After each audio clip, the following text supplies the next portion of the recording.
In commercial real estate, a triple net lease is a common agreement where the tenant takes on more responsibility than a standard rental. Often abbreviated as NNN, this structure shifts the typical ownership costs from the landlord directly to the business occupying the space. The three nets refer to property taxes, building insurance, and common area maintenance, fees that the tenant pays in addition to their base rent. Tenants might prefer this structure for lower base rent costs and increased control over the property's upkeep and aesthetic appearance.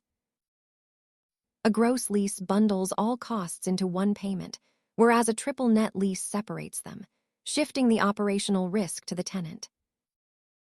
In a true triple net deal, the tenant is responsible for the entirety of these three specific cost categories throughout the lease term. Always review the specific maintenance clauses, as some contracts might require the tenant to cover major structural repairs while others do not. Consult with a commercial real estate lawyer before signing any long-term lease.